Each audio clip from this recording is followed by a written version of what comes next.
So let's just cover the last point here about common pitfalls, all right? And then we'll wrap up for today. So here are some of the things. We talked about this in the beginning of this module. Coaches being passive, not reaching out. If they don't respond, if they don't call, I don't go, right? Coaches being shy for the main goal. The main goal is their connection with Allah, and they're thinking, you know what, I don't want to push. Well, that's how you started the relationship, right? So they will talk about everything in the world under the sky, but not about the deen.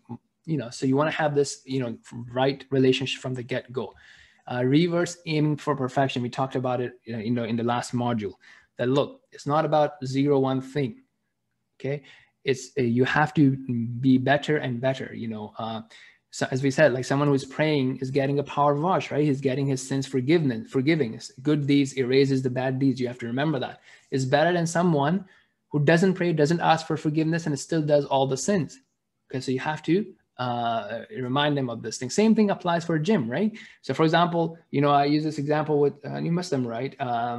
If you cheat on your diet, right? So you eat ice creams and cakes and cokes and what have you. Should you go to the gym next day, or should you be shy not to go? What's the point? I messed up my diet. No, you still go to the gym and then you get back on track. Okay. We talked about, mirror and validation. So some people get their validation from their friends. So if their friends don't think that they are cool, they think that they're not cool, and they're becoming like fundamentalists, or they're becoming boring, or they're becoming religious. So change your mirror. Who do you get your validation from? Get it from Quran. Get it from people who actually are on the same wavelength. Okay. Some people then have this habit that they would just like go on and read up all the garbage on the internet. That's fine, but then do you have the time to invest in that research? Right? So you go, you look up something, you find something that's confusing, you join WhatsApp group in which different people are debating different things. So you have to also be practical. Like, how much time do you have for those things, right? What is your life about? If you're going to school or you're going to work, if not, then you should be considering going to school or finding work, and then having some dedicated time for structured learning, rather than you finding this thing and then you're coming to your coach or mentor, or maybe the coach mentor doesn't know about that thing.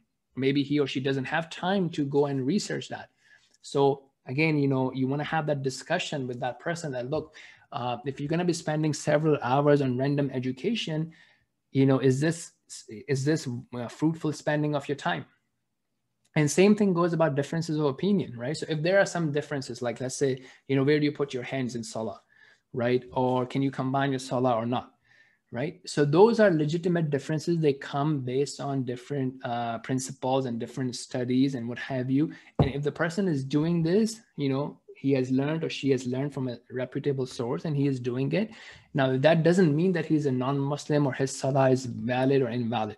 So as a new Muslim, as a new learner, what you should do is you should find someone that you trust, an organization or an institute, a book that you trust, and you learn with that. Now, if someone else is doing something that's different, imagine there's only slight differences. That doesn't mean that his book or his approach is invalid. If they have learned properly, it's also coming from a proper source, and they have the reward with Allah subhanahu wa ta'ala.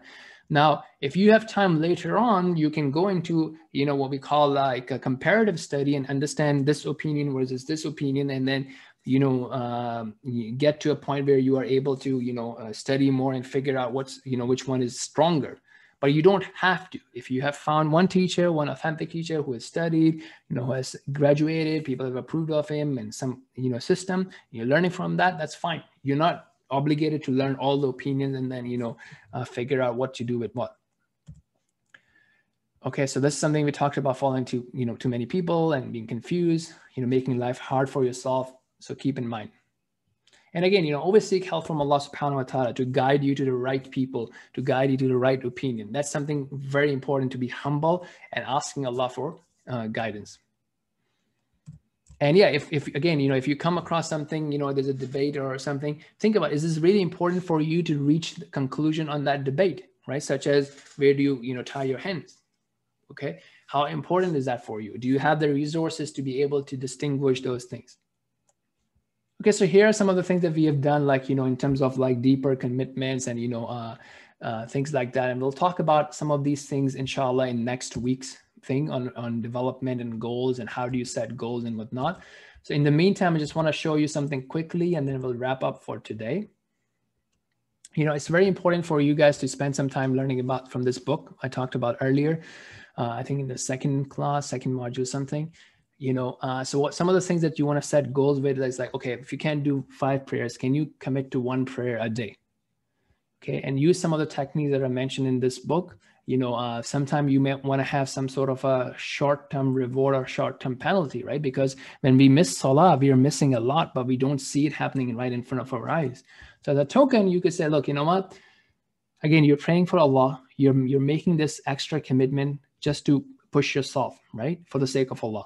So you can say, okay, each time I'm going to pray, I'm going to put in $5 or $10 in my budget to buy a nice pair of sneakers, right? Or my fund budget. Or I will, give a penalty to my coach, for example, right? So just something you're doing as a means of, making it more concrete. And these are some of the techniques that have helped. Now, I'm going to put in links to this app, Habit Share app. This is very important. Again, for some people, we just do a WhatsApp check-in, just check in on how many prayers you're making based on your goal.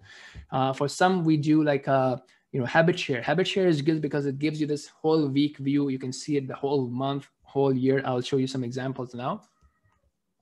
So these are some of the things that you can use. And like sometimes I've studied like the Atomic Habits book with my convert as well. So you have to see what's the best thing to study, right? So sometimes you might want to watch the video summary of Atomic Habits instead of watching something Islamic. So you have to be able to play around and, experiment with different things. So let me show you some examples of, Habit Share. And these are people actually. So you remember when I was saying earlier that some of the people actually, they were not responding for 6 months and now they're at this stage. So imagine if we had dropped the ball on them. So you can see this is one example. There's some sort of financial penalty that's attached to it as well. So different people, as you can see, have different goals. Sometimes it would have like Quran. Sometimes it would just have like Salah. Sometimes it may have workout or reading. Sometimes it has like, prayer practice, Friday prayers. So that's one. That's another one here, right? So you have all these different prayers. Another one here, 40 ayahs of Quran translation, 12 books, any book. So again, you're doing different things with different people. So yeah, so that's basically all that we have for today, inshallah. I'll put in the habit share links in the training document. And yes, I hope that was beneficial. Inshallah, may Allah subhanahu wa ta'ala make it beneficial and put barakah in it. And we will basically meet next week. Yes, the recordings will eventually go online on our YouTube. And you can also email us if you can't find them. And you have access to slides. Yeah. Yes, I already showed you how you can actually have access to the slides in the beginning of this